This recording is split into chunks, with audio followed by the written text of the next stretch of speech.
സഹോദരീ സഹോദരന്മാരെ, നവകേരള സദസ്സുമായി ബന്ധപ്പെട്ട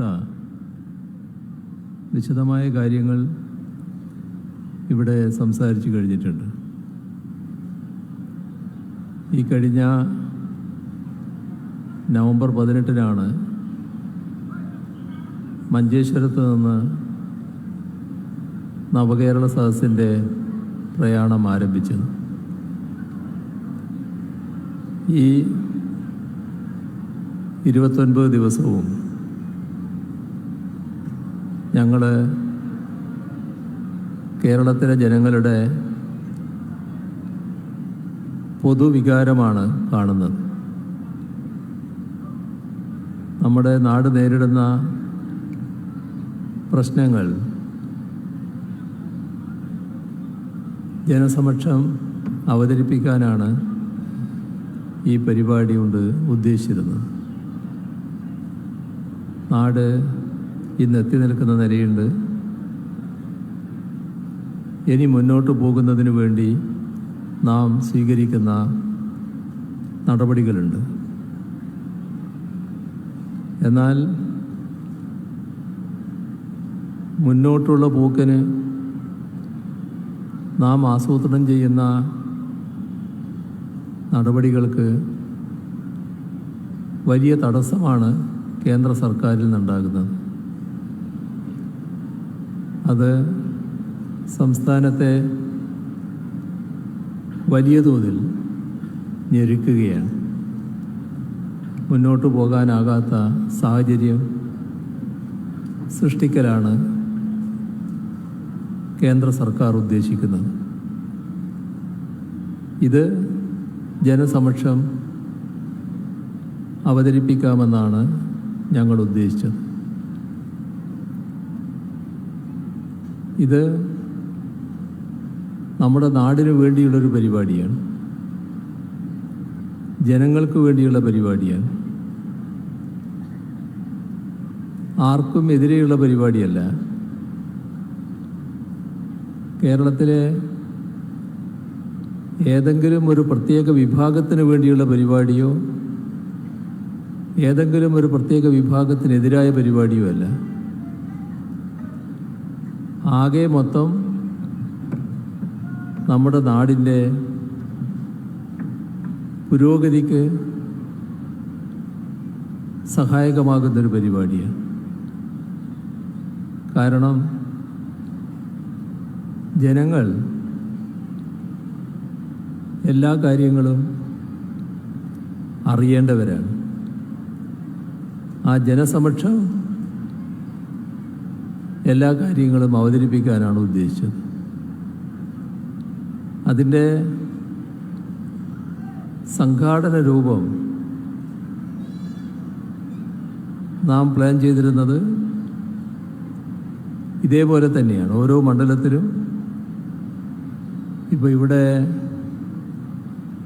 ഇവിടുത്തെ MLA ആണ് അധ്യക്ഷത വഹിക്കുന്നത്. എല്ലാ മണ്ഡലങ്ങളിലും അതത് മണ്ഡലത്തിലെ MLAയുടെ നേതൃത്വത്തിലുള്ള സംഘാടനവും നവകേരള സദസ്സിൽ MLA അധ്യക്ഷത വഹിക്കുകയും ചെയ്യുക എന്ന നിലയിലാണ് പരിപാടി ആസൂത്രണം ചെയ്തത്. പക്ഷേ പരിപാടിയുടെ പ്രഖ്യാപനം വന്ന ഉടനെ തന്നെ പരിപാടി ബഹിഷ്കരിക്കുന്ന നിലയാണ് UDF സ്വീകരിച്ചത്. എന്താണ് അങ്ങനെയൊരു നില സ്വീകരിക്കാനിടയായത് എന്ന് ആർക്കും മനസ്സിലായിട്ടില്ല. അവരുടെ നേതൃനിരയിലുള്ളവരടക്കം ഈ കാര്യം മനസ്സിലാക്കിയിട്ടില്ലാത്തവരാണ്. അതുകൊണ്ടാണ് പലരും ഈ സദസ്സിൻ്റെ ഭാഗമായി അണിചേരാൻ തയ്യാറായത്. ഓരോ സദസ്സിലും എത്തിപ്പെടുന്ന പതിനായിരങ്ങൾ കേരളത്തിൻ്റെ ആകെ ഭാഗമാണ്. ഏതെങ്കിലും തരത്തിലുള്ള ഭേദചിന്തയോടെയല്ല. കേരളമാകെ നാടിൻ്റെ ഭാവിക്ക് വേണ്ടി അണിനിരക്കുന്ന കാഴ്ചയാണ് കാണാൻ സാധിക്കുന്നത്. നമ്മുടെ നാടിൻ്റെ പ്രശ്നങ്ങൾ പരിശോധിച്ചാൽ നമ്മെ സാമ്പത്തികമായാണ് വലിയ തോതിൽ ഞെരുക്കാൻ കേന്ദ്ര സർക്കാർ നടപടിയെടുക്കുന്നത്. യഥാർത്ഥത്തിൽ നമുക്ക് ഇപ്പോൾ അനുഭവപ്പെടുന്ന രീതിയിലുള്ള സാമ്പത്തിക വിഷമം അനുഭവിക്കേണ്ടതില്ല. കാരണം ഒരു സംസ്ഥാനമെന്ന നിലക്ക് നമ്മുടെ വളർച്ച നല്ല രീതിയിലുള്ളതാണ്. ഇപ്പോൾ കേരളത്തിൻ്റെ ആഭ്യന്തര വളർച്ച പരിശോധിച്ചാൽ നല്ല പുരോഗതി ഉണ്ടായി എന്ന് കാണാൻ നമുക്ക് സാധിക്കും. 2016 LDF സർക്കാർ അധികാരത്തിൽ വരുമ്പോഴുള്ള വളർച്ചാ നിരക്കിൽ നിന്ന് 8% വർധനവ് ഈ 7 വർഷം കൊണ്ട് നേടാൻ കഴിഞ്ഞു എന്നതാണ് കണക്കുകൾ വ്യക്തമാക്കുന്നത്. അതുപോലെ തന്നെ നമ്മുടെ നാടിൻ്റെ തനതു വരുമാനം അത് വലിയ തോതിലാണ് വർദ്ധിച്ചിട്ടുള്ളത്. 2016 LDF സർക്കാർ അധികാരത്തിൽ വരുമ്പോഴുണ്ടായിരുന്ന തനതു വരുമാനത്തിൽ നിന്ന് 41% വർധനവ് നമ്മുടെ സംസ്ഥാനത്തിന് നേടാൻ കഴിഞ്ഞു എന്നതാണ് കണക്കുകൾ വ്യക്തമാക്കുന്നത്. അതേപോലെ തന്നെ നമ്മുടെ സംസ്ഥാനത്തിൻ്റെ മൊത്തം ആഭ്യന്തര ഉൽപ്പാദനം അത് വലിയ തോതിലുള്ള വർധനമാണ് ഉണ്ടായിരിക്കുന്നത്. 2016 നമുക്ക് 5,60,000 കോടി രൂപയുടെ മൊത്തം ആഭ്യന്തര ഉൽപ്പാദനമാണ് ഉണ്ടായിരുന്നത്. അതാണിപ്പോൾ 5 ലക്ഷം കോടിക്ക് പകരം 10 ലക്ഷം കോടിയായി 10,17,000 കോടി രൂപയായി വർദ്ധിച്ചിരിക്കുന്നത്. ഇത് എല്ലാ മേഖലയിലും കാണാൻ കഴിയും. ഒരു നാടിൻ്റെ അഭിവൃദ്ധിയുടെ തോത് പ്രതിശീർഷ വരുമാനത്തെ കൂടി കണക്കാക്കിയാണ് നിൽക്കുന്നത്. പ്രതിശീർഷ വരുമാനമെടുത്താൽ നമ്മുടെ സംസ്ഥാനം 2016 1,48,000 രൂപയായിരുന്നു. എന്നാൽ ഇപ്പോഴത് 2,28,000 രൂപയായി വർദ്ധിച്ചിരിക്കുന്നു. അപ്പോൾ നാം കാണേണ്ടത് ഇതെല്ലാം ഒരു പ്രശ്നവുമില്ലാതെ പോകാവുന്ന ഒരു സംസ്ഥാനമാണ് നമ്മുടെ സംസ്ഥാനം എന്നതാണ് കാണിക്കുന്നത്. ഏത് രീതിയിലെടുത്ത് പരിശോധിച്ചാലും നല്ല സാമ്പത്തിക ഭദ്രത നിലനിൽക്കേണ്ട ഒരു സംസ്ഥാനം. പക്ഷേ ആ സംസ്ഥാനത്തിന് വലിയ സാമ്പത്തിക പ്രയാസം അനുഭവിക്കേണ്ടി വരുന്നു. എന്താണ് അതിന് കാരണം? അതിന് കാരണം മറ്റൊന്നുമല്ല, നമ്മുടെ സംസ്ഥാനത്തിൻ്റെ മൊത്തം വരുമാനമെന്നത് നമ്മുടെ നാടുണ്ടാക്കുന്ന വരുമാനം മാത്രമല്ല, അതൊരു ഭാഗമാണ്. എന്നാൽ അതോടൊപ്പം നമ്മുടെ നാടിന് രാജ്യത്തെ മറ്റ് സംസ്ഥാനങ്ങൾക്ക് ലഭിക്കുന്നത് പോലെ ലഭിക്കേണ്ട കേന്ദ്രവിഹിതമുണ്ട്.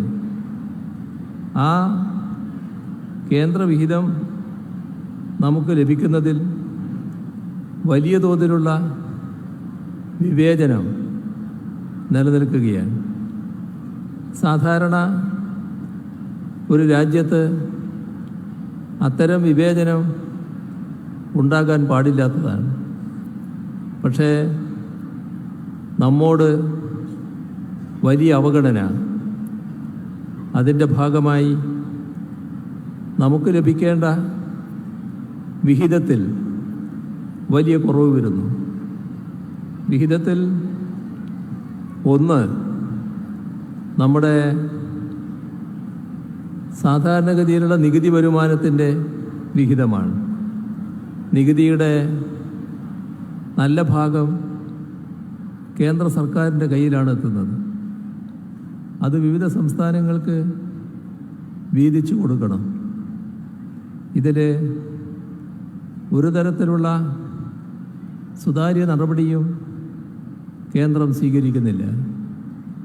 അവർ തോന്നിയതുപോലെ നടപ്പാക്കുകയാണ്. അതിൻ്റെ ഭാഗമായി നമ്മുടെ സംസ്ഥാനത്തിന് ലഭിക്കേണ്ട നികുതി വിഹിതത്തിൽ വലിയ കുറവ് വരുന്നു. മാത്രമല്ല, നമുക്ക് സാധാരണ നിലക്ക് റവന്യൂ കമ്മിയുടെ ഭാഗമായി അനുവദിച്ച് കിട്ടുന്ന ഗ്രാൻ്റ് ഉണ്ട്. ആ ഗ്രാൻറ്റിൻ്റെ കാര്യത്തിൽ അതിലും വലിയ വിവേചനമാണ് നടക്കുന്നത്. നമുക്ക് വലിയ കുറവ് ഈ ഘട്ടത്തിൽ ഉണ്ടായിരിക്കുന്നു. ഇതിനോടൊപ്പം ചേരേണ്ട ഒരു കാര്യമാണ് നാം എടുക്കുന്ന കടമെടുപ്പ് സംസ്ഥാനത്തിൻ്റെ അധികാരപരിധിയിൽപ്പെട്ടതാണ്. ഭരണഘടന പ്രകാരം സംസ്ഥാനങ്ങൾക്ക് അവകാശമുള്ളതാണ്. അതുകൊണ്ടാണ് നമ്മുടെ കടമെടുപ്പ് പരിധിയടക്കം നിശ്ചയിച്ചുകൊണ്ടുള്ള നിയമം കേരള നിയമസഭ പാസാക്കിയത്. അതിന് ഭരണഘടന അധികാരം നൽകുന്നുണ്ട്. എന്നാൽ ഭരണഘടനാ വിരുദ്ധമായി, നിയമവിരുദ്ധമായി കേന്ദ്ര ഗവൺമെൻറ് ഇതിലിടപെടുന്നു. അതിലൂടെ കേരളത്തിൻ്റെ കടമെടുപ്പ് പരിധി കേന്ദ്ര ഗവൺമെൻറ് നിശ്ചയിക്കുന്നു. ആ കടമെടുപ്പ് പരിധി സംസ്ഥാനത്തിന് ആവശ്യമായ തുകയിൽ വലിയ കുറവ് വരുത്തുകയാണ്. ഇത് ബോധപൂർവമുള്ള നടപടിയാണ്. നമ്മുടേതുപോലൊരു സംസ്ഥാനത്തിൻ്റെ വികസന പ്രവർത്തനത്തെ തടയുക എന്നതാണ് കേന്ദ്ര ഗവൺമെൻറ് ഉദ്ദേശിക്കുന്നത്. ഈ കുറച്ച വിഹിതം എടുക്കാനും കേരളത്തെ അനുവദിക്കുന്നില്ല. അതിൽ ചെയ്യുന്നത് കേരളത്തിൻ്റെ ചില പ്രത്യേക ഏജൻസികളുടെ വരുമാനത്തെ കേരളത്തിൻ്റെ കടമെടുപ്പ് പരിധിയിൽ ഉൾപ്പെടുത്തുകയാണ്. അതിൻ്റെ ഭാഗമായി കിഫ്ബി, നമുക്കറിയാം, കേരളത്തിൻ്റെ വികസനത്തിന് നല്ല പങ്ക് ഈ കാലയളവിൽ വഹിച്ചത് കിഫ്ബിയിലൂടെയുള്ള ധനസ്രോതസ്സാണ്. നമ്മുടെ ഖജനാവിന് അത്രത്തോളം ശേഷിയില്ലാത്തത് കാരണം ബജറ്റിലൂടെ എല്ലാ പദ്ധതികളും പ്രാവർത്തികമാക്കാൻ പ്രയാസമുണ്ട്. അതുകൊണ്ടാണ് ബജറ്റേതരമായി പദ്ധതികൾ നടപ്പാക്കാൻ ധനസ്രോതസ്സ് എന്ന നിലക്ക് കിഫ്ബിയെ പുനർജീവിപ്പിക്കാൻ നിശ്ചയിച്ചത്. അതിലൂടെ ഈ 7.5 വർഷക്കാലം നാം ഏറ്റെടുത്തിട്ടുള്ള പദ്ധതികൾ 83,000 കോടി രൂപയുടേതാണ്. നമ്മുടെ നാട്ടിൽ കാണുന്ന എല്ലാ വികസന പ്രവർത്തനങ്ങളും അതിൻ്റെ ഭാഗമായി നല്ല തോതിൽ നടപ്പാക്കാൻ നമുക്ക് കഴിഞ്ഞു. കിഫ്ബിയിലൂടെയും ബജറ്റിലൂടെയും നടപ്പാക്കപ്പെട്ട പദ്ധതികളാകെ വന്നപ്പോൾ കേരളത്തിൻ്റെ മുഖച്ഛായ തന്നെ വലിയ തോതിൽ മാറി എന്നതാണ് കാണാൻ നമുക്ക് സാധിക്കുക. നമ്മുടെ വിദ്യാലയങ്ങളുടെ അവസ്ഥ, നമ്മുടെ ആരോഗ്യരംഗത്തെ ആശുപത്രികളുടെ അവസ്ഥ, ഇതെല്ലാം വലിയ തോതിൽ മാറ്റം വന്നത് ഇത്തരത്തിലുള്ള ഇടപെടലുകളിലൂടെയാണ്. ആ ഇടപെടലുകൾ നാട്ടിലാകെയാണ് വന്നത്. ഏതെങ്കിലും ഒരു പ്രദേശത്ത് മാത്രമല്ല, കേരളത്തിലാകെ. അതിൻ്റെ ഗുണഫലം നാടിനാകെയാണ് അനുഭവിക്കാനായത്. നമ്മുടെ കുട്ടികൾ പൊതുവിദ്യാഭ്യാസത്തിൻ്റെ ഭാഗമായി ഇപ്പോൾ നേടുന്നത് ലോകോത്തര നിലവാരമുള്ള വിദ്യാഭ്യാസമാണ്. ആ തരത്തിലേക്ക് ഉയർത്താൻ നമുക്ക് കഴിഞ്ഞതിൽ ഇത്തരത്തിലുള്ള വികസന പ്രവർത്തനങ്ങൾ വലിയ പങ്ക് വഹിച്ചിട്ടുണ്ട്. നമ്മുടെ അനുഭവത്തിലുള്ളതാണ് നേരത്തെ നാം അനുഭവിക്കേണ്ടി വന്ന കോവിഡ് മഹാമാരി. ലോകത്തെ വിറങ്ങലിപ്പിച്ച വികസിത രാഷ്ട്രങ്ങളെപ്പോലും മുട്ടുകുത്തിച്ച കോവിഡ് മഹാമാരിയെ നല്ല രീതിയിൽ അതിജീവിക്കാൻ നമുക്ക് കഴിഞ്ഞു. കോവിഡ് മഹാമാരിയുടെ മൂർധന്യദശയിൽ പോലും നമ്മുടെ ആരോഗ്യ സംവിധാനം മികച്ചു നിന്നു. നമ്മുടെ ആശുപത്രികളിൽ ആ ഘട്ടത്തിലും ബെഡുകൾ ഒഴിവുണ്ടായിരുന്നു. ICU ബെഡുകൾ, ഓക്സിജൻ ബെഡുകൾ, വെന്റിലേറ്ററുകൾ എല്ലാം ഒഴിവുണ്ടായിരുന്നു. ലോകം ആശ്ചര്യത്തോടെ ഇന്ത്യയിലെ ഈ കേരളമെന്ന സംസ്ഥാനത്തെ നോക്കിക്കണ്ടു. അതിനെല്ലാം ഇടയാക്കിയത് ഈ രീതിയിലുള്ള നമ്മുടെ ഇടപെടലായിരുന്നു. നാടിൻ്റെ വിവിധ മേഖലകളിൽ വന്ന മാറ്റം, അതിന് ഇടയാക്കിയതും ഇത്തരത്തിലുള്ള പ്രവർത്തനങ്ങൾ തന്നെയായിരുന്നു. നമ്മുടെ ഗതാഗത സംവിധാനത്തിൽ നാഷണൽ ഹൈവേ ആയാലും മലയോര ഹൈവേ ആയാലും കേരളത്തിലെ തീരദേശ ഹൈവേ ആയാലും ഇതിലെല്ലാറ്റിലും ഈ ഇടപെടൽ കാണാൻ നമുക്ക് കഴിയും. നാഷണൽ ഹൈവേയിൽ അത് പ്രാവർത്തികമാക്കാൻ 5500 കോടിയിൽ പരം രൂപ കിഫ്ബിയിൽ നിന്നാണ് നാം കൊടുത്തത്. നമ്മുടെ തീരദേശ ഹൈവേക്കും മലയോര ഹൈവേക്കും 10,000 കോടി രൂപ നീക്കി വച്ചിരിക്കുകയാണ്. അതോടൊപ്പം കേരളത്തിൻ്റെ പ്രധാനപ്പെട്ട പല റോഡുകൾ, പാലങ്ങൾ, ഫ്ലൈ ഓവറുകൾ, പലതരത്തിലുള്ള നിർമ്മിതികൾ എല്ലാം ഇതിൻ്റെ ഭാഗമായി വന്നിരിക്കുകയാണ്. എല്ലാറ്റിലും ഈ ഇടപെടൽ ഫലം കാണുന്നു എന്നതാണ് നമ്മുടെ അനുഭവം. അപ്പോൾ ആ കിഫ്ബി ഇനി അങ്ങോട്ട് ആ രീതിയിൽ പ്രവർത്തിച്ചുകൂടാ എന്ന വാശിയാണ് കേന്ദ്ര സർക്കാരിന്. അതിനുവേണ്ടി ചെയ്യുന്നതോ തീർത്തും നിയമവിരുദ്ധമായ കാര്യം. കിഫ്ബിയെ പോലെയുള്ള ഏജൻസികൾ രാജ്യത്ത് വേറെയുമുണ്ട്. ഇപ്പോൾ നാഷണൽ ഹൈവേ അതോറിറ്റി കേന്ദ്ര ഗവൺമെൻറ് കീഴിലുള്ള ഒരു സ്ഥാപനമാണ്. അവരാണ് നാഷണൽ ഹൈവേ വികസിപ്പിക്കുന്നത്. അതിനുള്ള പണം അവർ മുഖേനയാണ് ചെലവിടുന്നത്. ആ പണം കടത്തിലൂടെ അവർ കണ്ടെത്തുന്നുണ്ട്. അവർക്ക് വായ്പയെടുത്താൽ ആ വായ്പ കേന്ദ്ര ഗവൺമെൻറ്റേതായി കണക്ക് കൂട്ടുന്നില്ല. അത് അവർക്ക് സ്വതന്ത്രമായി കൈകാര്യം ചെയ്യാം. എന്നാൽ അത് ഞങ്ങൾക്ക് മാത്രമേ പാടുള്ളൂ, നിങ്ങൾക്ക് പാടില്ല.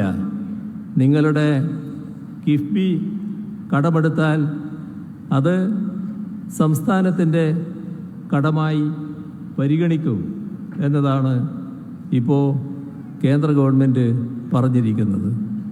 നമ്മുടെ കേരളത്തിൽ സാധാരണ ക്ഷേമ പെൻഷൻ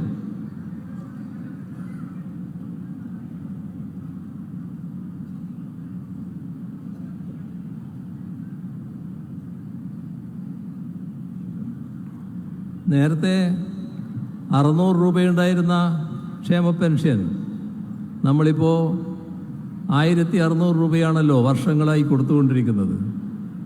ആ 1600 രൂപ മാസം തോറും കൃത്യമായി നൽകണമെന്നാണ് സംസ്ഥാന സർക്കാരിൻ്റെ ആഗ്രഹം. അതിനുവേണ്ടിയാണ് ഒരു പെൻഷൻ കമ്പനി രൂപീകരിച്ചത്.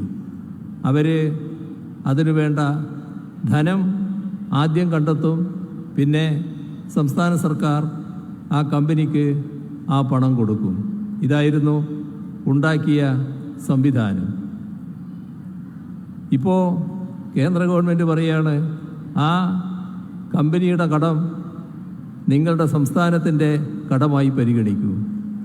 ഇതെല്ലാം ഒറ്റ ഉദ്ദേശമേ ഉള്ളൂ, ആ ക്ഷേമ പെൻഷൻ അങ്ങനെ കൊടുക്കാൻ പാടില്ല. കേന്ദ്ര സർക്കാർ ക്ഷേമ പെൻഷൻ നൽകുന്നതിന് എതിരാണ്. ഇത്ര വലിയ തുക എന്തിനു കൊടുക്കുന്നു? എന്തിന് 62 ലക്ഷത്തോളം പേർക്ക് ഇത്ര ഭീമമായ നമ്പർ എന്തിന് പെൻഷൻ നൽകുന്നു? ഇതെല്ലാം കേന്ദ്ര ധനമന്ത്രി തന്നെ കേരളത്തിൽ വന്ന് പരസ്യമായി ചോദിച്ച ചോദ്യമാണ്. ഇതാണ് കേരളത്തിൽ പ്രയാസമുണ്ടാക്കുന്നത് എന്ന കണക്ക് അവതരിപ്പിച്ചവരാണവർ. നമുക്ക് ആ പറയുന്നതിനോട് യോജിപ്പില്ല. നമ്മുടെ നാടിൻ്റെ നയം അവരുടേതായ നയമല്ല. അവർ നടപ്പാക്കുന്ന സാമ്പത്തിക നയത്തിൻ്റെ ഭാഗമായി വലിയ തോതിലുള്ള പാപ്പരീകരണം, പാവപ്പെട്ടവർ കൂടുതൽ പാപ്പരാവുക, സമ്പന്നർ അതിസമ്പന്നരാവുക എന്നതാണ് ഉണ്ടായിട്ടുള്ളത്. നമ്മുടെ നയം ആ തരത്തിലുള്ളതല്ല. ഇന്ത്യയിൽ ഏറ്റവും കുറവ് ദരിദ്രർ ഉള്ളത് നമ്മുടെ കേരളത്തിലാണ്. അത് ജനങ്ങളെ ആകെ കണ്ടുകൊണ്ടുള്ള നയം നാം നടപ്പാക്കുന്നതിൻ്റെ ഭാഗമായാണ്. പാവപ്പെട്ടവർക്ക് കൂടുതൽ പിന്തുണ സംസ്ഥാന സർക്കാർ നൽകുന്നതിൻ്റെ ഭാഗമായാണ് ഇതിവിടെ ദാരിദ്ര്യത്തിൻ്റെ ഭീകരാവസ്ഥ മറ്റ് സ്ഥലങ്ങളിലുള്ളതുപോലെ അനുഭവപ്പെടാതിരിക്കുന്നത്. നമ്മുടെ പരമദരിദ്രർ എന്ന വിഭാഗത്തിൽ കേരളത്തിൽ ആകെയുള്ളത് 0.7% പേർ മാത്രമാണ്. ഇത് സാധാരണ നിലക്കൊരു സംസ്ഥാന ഗവൺമെൻറ്റിന് അവഗണിക്കാവുന്ന നമ്പറാണ്. പക്ഷേ നമ്മളത് അവഗണിക്കുകയല്ല ചെയ്തത്. ആ പരമദരിദ്രരെ പരമദരിദ്രാവസ്ഥയിൽ നിന്ന് ഒഴിവാക്കാനാകില്ലേ എന്നാലോചിച്ചു. അതിനുവേണ്ടിയുള്ള നടപടികൾ സ്വീകരിച്ചു. അവരിൽ ഒരു ഭാഗം ഈ കഴിഞ്ഞ നവംബർ 1 പരമദരിദ്രാവസ്ഥയിൽ നിന്ന് മോചിതരായതിൻ്റെ കണക്ക് സംസ്ഥാന സർക്കാർ പരസ്യമായി അവതരിപ്പിച്ചു. അതിനു മുൻപ് തന്നെ എന്താണ് ലക്ഷ്യമിടുന്നത് എന്ന് പറഞ്ഞിരുന്നു. അത് അടുത്ത വർഷമല്ല, 2025 നവംബർ 1 ഈ പറയുന്ന 0.7% ഒരാൾ പോലും പരമദരിദ്രാവസ്ഥയിൽ കേരളത്തിലുണ്ടാകില്ല എന്ന് നേരത്തെ തന്നെ നാം കണ്ടിരുന്നു. അത് യാഥാർത്ഥ്യമാകാൻ പോകുന്നു എന്നതാണ് ഇപ്പോൾ പ്രഖ്യാപിച്ച കണക്കുകൾ വ്യക്തമാക്കുന്നത്. ഈ നില നമുക്ക് സ്വീകരിക്കാൻ കഴിയുന്നത് നമ്മുടെ നാട്ടിലെ പാവപ്പെട്ടവരെ ചേർത്ത് പിടിക്കുന്നത് കൊണ്ടാണ്. അവരെ കൂടുതൽ പാപ്പരീകരിക്കുന്ന സാമ്പത്തിക നയമല്ല, കേന്ദ്ര ഗവൺമെൻറ്റിൻ്റെ അതേ സാമ്പത്തിക നയമല്ല. കേന്ദ്ര ഗവൺമെൻറ് സാമ്പത്തിക നയമെന്ന് പറഞ്ഞാൽ അത് ആഗോളവൽക്കരണ നയത്തിൽ, ഉദാരവൽക്കരണ നയത്തിൽ അധിഷ്ഠിതമായതാണ്.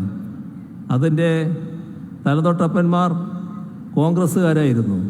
കോൺഗ്രസ് പ്രധാനമന്ത്രി നരസിംഹറാവുവിൻ്റെ കാലം തൊട്ടാണ് ഇതിവിടെ നടപ്പാക്കപ്പെട്ടത്.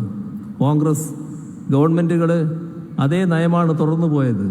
നമ്മൾ ഓർക്കേണ്ട കാര്യം 2011-16 കാലത്ത് കേരളത്തിനുണ്ടായ ദുരിതങ്ങളുടെ ഒരു കാരണം ഈ സാമ്പത്തിക നയം കൂടിയായിരുന്നു.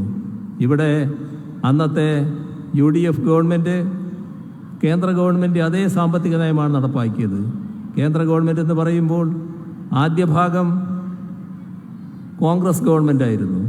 കോൺഗ്രസ് ഗവൺമെൻറ് നടപ്പാക്കിയത് ഇതേ സാമ്പത്തിക നയമാണ്. പിന്നീട് വന്ന BJP ഗവൺമെൻറ്റും അതേ സാമ്പത്തിക നയം തുടർന്നു. അത് രണ്ട് ഗവൺമെൻറ് കാലത്തും വ്യത്യാസമില്ലാതെ കേരളത്തിൽ UDFൻ്റെ കാലത്ത് അതേ സാമ്പത്തിക നയം നടപ്പാക്കി. എന്നാൽ 2016 കേരളത്തിൽ LDF സർക്കാർ അധികാരത്തിൽ വന്നതോടെ ആ നയത്തിൽ മാറ്റം വന്നു. തീർത്തും ബദലായ ഒരു നയം. അത് ജനങ്ങളെ, പ്രത്യേകിച്ച് പാവപ്പെട്ടവരെ കണ്ടുകൊണ്ടുള്ള നയം നമ്മുടെ കേരളത്തിൽ നടപ്പാക്കപ്പെട്ടു. ഇതിൻ്റെയെല്ലാം ഗുണഫലമാണ് നമ്മുടെ കേരളം അനുഭവിക്കുന്നത്. അതിൽ ഈ പറഞ്ഞ 62 ലക്ഷത്തോളം പേർക്ക് നാം ക്ഷേമ പെൻഷൻ നൽകുന്നു എന്നത് വലിയൊരു കാര്യമാണ്. പക്ഷേ ആ പെൻഷൻ കൃത്യമായി കൊടുക്കാതിരിക്കാനുള്ള ഇടപെടലാണ് കേന്ദ്ര സർക്കാരിൻ്റെ ഭാഗത്തു നിന്ന് ഉണ്ടായിരിക്കുന്നത്. ഇതോടൊപ്പം കാണേണ്ട മറ്റൊരു വസ്തുതയാണ് നമുക്ക് ലഭിക്കാനുള്ള നിരവധി കുടിശ്ശികകൾ. അത് കേന്ദ്ര ഗവൺമെൻറ് കയ്യിൽ വെച്ചിരിക്കുകയാണ്. നാം ചെലവിട്ട പണം, ആ പണം ഇവിടെ അനുവദിച്ച് കിട്ടുന്നില്ല. അത് ചെറിയ സംഖ്യയല്ല, മൊത്തം 5632 കോടി രൂപ. നമ്മൾ ചെലവിട്ട സംഖ്യ കേന്ദ്ര ഗവൺമെൻറ് നൽകേണ്ടത്, കേന്ദ്രവും സംസ്ഥാനവും കൂടി നടപ്പിലാക്കുന്ന പദ്ധതികൾ, അതിൻ്റെ ഭാഗമായി നൽകേണ്ട 5632 കോടി രൂപ ഇപ്പോൾ കേന്ദ്ര ഗവൺമെൻറ് കയ്യിലാണ്. നമുക്ക് ആ പണം ലഭിക്കുന്നില്ല. ഇവിടെ കാണേണ്ട ഒരു വസ്തുത, നമ്മുടെ സംസ്ഥാനം വലിയൊരു സാമ്പത്തിക പ്രതിസന്ധിയിലേക്ക് തള്ളിവിടലാണ് കേന്ദ്രം ഉദ്ദേശിച്ചത്. അതിൻ്റെ ഭാഗമായാണ് ഇത്തരത്തിലുള്ള നടപടികൾ സ്വീകരിക്കുന്നത്. ഈ കടമെടുപ്പിൻ്റെ അവകാശം പൂർണ്ണമായി സംസ്ഥാന സർക്കാരിനാണെങ്കിലും ആ കടമെടുപ്പ് തടയാനാണ് കേന്ദ്ര ഗവൺമെൻറ് ഉൾപ്പെട്ടത്. അപ്പോൾ ഭരണഘടനാ വിരുദ്ധമായ നടപടിയാണ് കേന്ദ്ര ഗവൺമെൻറ് സ്വീകരിക്കുന്നത്. തീർത്തും നിയമവിരുദ്ധമായ നടപടിയാണ് സ്വീകരിക്കുന്നത്. അതോടൊപ്പം തന്നെ കാണേണ്ട ഒരു കാര്യമാണ് കേരളത്തിലെ നിയമസഭയുടെ പൊതുവായ അധികാരത്തെ അടക്കം ചോദ്യം ചെയ്യുന്ന നിലയും ഇതിലൂടെ വന്നു കഴിഞ്ഞിരിക്കുകയാണ്. നാം കണക്കുകളെടുത്ത് പരിശോധിച്ചാൽ ഈ കഴിഞ്ഞ 7 വർഷം കൊണ്ട് നമ്മുടെ കേരളത്തിൻ്റെ കയ്യിൽ കിട്ടേണ്ട പണത്തിൽ വന്ന കുറവ്, ആ കുറവ് 1,07,500 കോടിയിൽ പരം രൂപയുടേതാണ്. കൃത്യമായി പറഞ്ഞാൽ 1,07,513 കോടി 9 ലക്ഷം രൂപ. ഇത്രയും കുറവ് നമ്മുടെ സംസ്ഥാനത്തിന് വന്നിരിക്കുകയാണ്. ഇതിനെയാണ് നാം ചോദ്യം ചെയ്യുന്നത്. ഇത് തിരുത്തണമെന്ന് പലവട്ടം കേന്ദ്ര സർക്കാരിനോട് ആവശ്യപ്പെട്ടു. പക്ഷേ തിരുത്താൻ കേന്ദ്ര സർക്കാർ തയ്യാറല്ല. അപ്പോഴാണ് നമ്മുടെ പൊതുവായ നിലയെ, രാജ്യത്തിൻ്റെ ഫെഡറൽ ഘടനയെ, ഫെഡറൽ തത്വത്തെ ചോദ്യം ചെയ്യുന്ന ഒരു നടപടിയായതുകൊണ്ട് അതിനെ ചോദ്യം ചെയ്ത് രാജ്യത്തിൻ്റെ അത്യുന്നത കോടതിയുടെ മുന്നിലേക്ക് പോകാൻ സംസ്ഥാനം തീരുമാനിച്ചത്. അങ്ങനെയാണ് സുപ്രീം കോടതിയിൽ നാം ഇപ്പോൾ ഹർജിയുമായി പോയിട്ടുള്ളത്. ഇത് ഒരു പ്രത്യേക അന്തരീക്ഷമാണ്. ഇത്ര വലിയ പ്രതിസന്ധി സാമ്പത്തിക രംഗത്തുണ്ടാക്കാൻ കേന്ദ്ര ഗവൺമെൻറ് നോക്കുകയാണ്. നമ്മുടെ കേരളത്തിൻ്റെ പ്രവർത്തനത്തിൻ്റെ ഭാഗമായിട്ടാണെങ്കിൽ ഒരു സാമ്പത്തിക പ്രതിസന്ധിയും ഉണ്ടാകേണ്ടതില്ല. മികച്ച നിലയാണ് വരേണ്ടത്. കേന്ദ്രം നൽകേണ്ട തുക തന്നാൽ, കേന്ദ്രം നമുക്ക് അവകാശപ്പെട്ടത് തടയാതിരുന്നാൽ നമ്മുടെ നാട് ഒരു സാമ്പത്തിക പ്രതിസന്ധിയും ഇല്ലാത്ത നാടായി മാറും. അപ്പോൾ ഈ കാര്യത്തിൽ നാട് നേരിടുന്ന ഈ പ്രശ്നം, അതിൻ്റെ യഥാർത്ഥ ഗൗരവം ഉൾക്കൊണ്ട് നാട് പ്രതികരിക്കേണ്ടതുണ്ട്. അതായത് ഇത് 2023-24 എന്ന സാമ്പത്തിക വർഷത്തിൻ്റെ ഒരു പ്രശ്നം മാത്രമല്ല, അല്ലെങ്കിൽ അടുത്തൊരു സാമ്പത്തിക വർഷം കൊണ്ട് മാത്രം പരിഹരിക്കാവുന്ന പ്രശ്നവുമല്ല. ഇത് വർഷങ്ങളോളം നമ്മുടെ നാടിനെ വല്ലാതെ പുറകോട്ടടിപ്പിക്കും. കാരണം വലിയ സാമ്പത്തിക ഞെരുക്കത്തിലാണ് നാം പെടുക. നാം നടപ്പാക്കേണ്ട വിവിധ പദ്ധതികൾ നടപ്പാക്കാൻ കഴിയാതെ വരും. ഒരു നാടിനെ സംബന്ധിച്ചിടത്തോളം ഇന്ന് നടത്തേണ്ട കാര്യം ഇന്ന് നടത്തണം. അവിടുന്ന് പിന്നെ നാളെ നമുക്ക് മുന്നോട്ട് പോകണം. അപ്പോൾ ഇന്ന് നടത്തേണ്ട കാര്യം ഇന്ന് നടത്താൻ കഴിഞ്ഞില്ല, നാളെ നടത്തേണ്ട കാര്യം അതുകൊണ്ട് നടത്താൻ പറ്റില്ല. അതിൻ്റെ അർത്ഥം നാട് വല്ലാതെ പുറകോട്ട് പോകുമെന്നാണ്. നമ്മൾ ആര് വിചാരിച്ചാലും പരിഹരിക്കാൻ കഴിയാത്ത തരത്തിലുള്ള അപകടമാണ് ഇതിൻ്റെ ഭാഗമായി സംഭവിക്കുക. അതുകൊണ്ടാണ് ഞങ്ങൾ തീർത്തും ഉത്തരവാദിത്വ ബോധത്തോടെ പൊതുവായി അഭ്യർത്ഥിച്ചത്, നമുക്ക് ഒന്നിച്ച് ഈ പ്രശ്നം ഏറ്റെടുക്കാം. ഒരു ഭേദചിന്തയുമില്ലാതെ കേരളത്തിന് ഒന്നിച്ചണിനിരക്കാം. അതിനുവേണ്ടി ഇത്തരമൊരു പരിപാടി സംഘടിപ്പിക്കുമ്പോൾ പ്രതിപക്ഷവും കൂടി ഇതുമായി സഹകരിക്കുമെന്നാണ് ഞങ്ങൾ പ്രതീക്ഷിച്ചത്. കേരളത്തോട് കേന്ദ്രം ഭരിക്കുന്ന ഗവൺമെൻറ് നേതൃത്വം കൊടുക്കുന്ന BJPക്ക് ഉണ്ടാകുന്ന വിഷമം നമുക്ക് ഊഹിക്കാവുന്നതാണ്. കാരണം BJP ആകാവുന്നതെല്ലാം ചെയ്തു. അവരുടെ എല്ലാ ശ്രമവും പരാജയപ്പെട്ടു. ഏത് കാര്യത്തിൽ? കേരളത്തിൽ ഇരിപ്പുറപ്പിക്കാൻ. കേരളത്തിൻ്റെ മനസ്സിൽ അവർക്ക് ഇടം കിട്ടുന്നില്ല. അതൊരു വല്ലാത്ത പകയായി മാറി. ആ പകയാണ് ഇത്തരത്തിൽ നാടിനെയും ജനങ്ങളെയും പീഡിപ്പിക്കുന്ന അവസ്ഥയിലേക്ക് വന്നിട്ടുള്ളത്. അതിൻ്റെ ഭാഗമായി ഒരു കേരള വിരുദ്ധ മനസ്സ് BJPക്ക് രൂപപ്പെട്ടിരിക്കുന്നു. ആ കേരള വിരുദ്ധ മനസ്സ് BJPക്ക് രൂപപ്പെട്ടാൽ BJPയുടെ മനസ്സിനോടൊപ്പം ചേർന്ന് നിൽക്കാമോ കോൺഗ്രസ്? അതാണ് ഇവിടുത്തെ പ്രശ്നം. നിർഭാഗ്യവശാൽ അതാണ് കോൺഗ്രസിൽ നിന്ന് കാണുന്നത്. സുപ്രീം കോടതി അടക്കം സമീപിച്ച സാഹചര്യത്തിൽ കേരളം ഒരു പ്രത്യേക പതനത്തിലെത്തി നിൽക്കുമ്പോൾ ഈ നവകേരള യാത്രയുടെ ഈ ഘട്ടത്തിൽ തന്നെ ഞങ്ങൾ കേരളത്തിലെ സംസ്ഥാനത്തിനു വേണ്ടി പ്രവർത്തിക്കുന്ന സർക്കാർ എന്ന നിലക്ക് വീണ്ടും പ്രതിപക്ഷത്തിന് മുന്നിൽ ഒരു അഭ്യർത്ഥന വെച്ചു. അത് നാം ചില്ലറ കാര്യങ്ങൾക്ക് തർക്കിച്ചു നിൽക്കേണ്ട സമയമല്ല ഇത്. നാടിൻ്റെ വിശാലമായ താല്പര്യം വെച്ചുകൊണ്ട് നമുക്ക് പ്രവർത്തിക്കാനാവണം. നമുക്കൊന്നിച്ച് ഈ കാര്യത്തിൽ നീങ്ങാനാവണം. ചെറിയ അഭിപ്രായ വ്യത്യാസങ്ങളൊന്നും അതിൽ തടസ്സമാകരുത്. ഭരണപക്ഷ പ്രതിപക്ഷ വ്യത്യാസം ഇക്കാര്യത്തിൽ ഉണ്ടാകേണ്ടതില്ല. നമ്മുടെ നാടിൻ്റെ നിലനിൽപ്പിൻ്റെ പ്രശ്നമാണിത്. എത്രയോ വർഷങ്ങൾ നമ്മുടെ നാടിനെ പുറകോട്ടടിപ്പിക്കുന്ന സാഹചര്യമാണ് ഉണ്ടായിട്ടുള്ളത്. നാം ഒന്നിച്ചു നിൽക്കണം. ഈ കാര്യത്തിൽ നിങ്ങൾ നേരത്തെ സ്വീകരിച്ചിട്ടുള്ള നിലപാട് തിരുത്തണം. ഒന്നിച്ചു നിൽക്കാൻ തയ്യാറാകണം. നിങ്ങൾക്ക് അതുമായി ബന്ധപ്പെട്ട് കാര്യങ്ങൾ തീരുമാനിക്കാനാവണം. ചർച്ച ചെയ്യണമെങ്കിൽ ഞങ്ങൾ ചർച്ച ചെയ്യാൻ തയ്യാറാണ്. നിങ്ങളുമായി ചർച്ച ചെയ്യാൻ തയ്യാറാണ് എന്നും സർക്കാരിന് വേണ്ടി ഞങ്ങൾ പരസ്യമായി പറഞ്ഞു. ഒരു കാലതാമസവും ഉണ്ടായില്ല, ഒരാലോചനയും വേണ്ടി വന്നില്ല പ്രതിപക്ഷ നേതാവിന് അതിനോട് പ്രതികരിക്കാൻ. നിങ്ങളുമായി യോജിപ്പോ ഒരു കാലത്തുമില്ല, നിങ്ങളുമായി യോജിക്കുകയില്ല എന്ന് അദ്ദേഹം അറുത്തു മുറിച്ച് പറയുന്നു. എന്താണിത്? എന്താണ് ഈ മനോഭാവം? എന്തുകൊണ്ടാണ് നിങ്ങൾക്ക് കോൺഗ്രസ്സിന് ഈ തരത്തിലൊരു കേരള വിരുദ്ധ മനസ്സ് രൂപപ്പെട്ടത്? നിങ്ങൾ കേരളത്തിന് വേണ്ടി പ്രവർത്തിക്കാൻ ബാധ്യപ്പെട്ടവരല്ലേ? ആ കേരളത്തെ തകർക്കാൻ ശ്രമിക്കുമ്പോൾ അതിനെതിരെ സംസാരിക്കണ്ടേ? ഇവിടെ ആലോചിച്ച് നോക്കൂ, ലോക്സഭയിൽ 20 MP-മാർ, അതിൽ 18 പേര് ഇവിടെ നിന്നുള്ള UDF-കാർ, 2 മാത്രം LDF-ന്റെ ഭാഗം. ഏതെങ്കിലും ഘട്ടത്തിൽ കേരളത്തിന് വേണ്ടി അവരുടെ ശബ്ദമുയർന്നോ?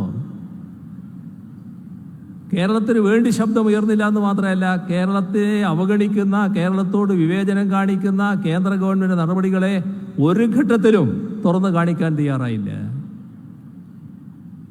അതുമാത്രമല്ല, ഞങ്ങൾ അഭ്യർത്ഥിച്ചു 2 തവണ, നിങ്ങളെല്ലാ MP-മാരും കൂടി കേന്ദ്ര ധനമന്ത്രിയെ കണ്ടി തിരുത്തണമെന്ന് ആവശ്യപ്പെടണം.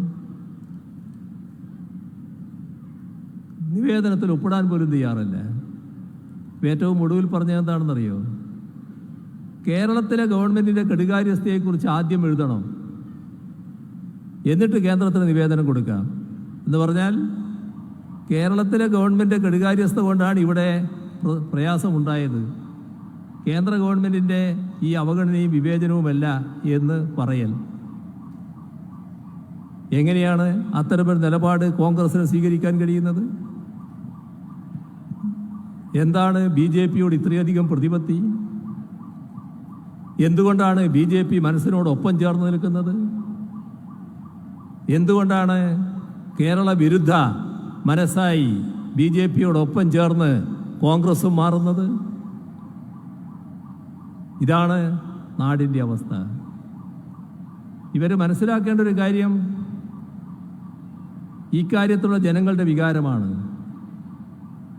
നവകേരള സദസ്സ് ബഹിഷ്കരിക്കുന്നത് പ്രഖ്യാപിച്ചപ്പോൾ ആ വികാരം ജനങ്ങൾ പ്രകടിപ്പിച്ചു.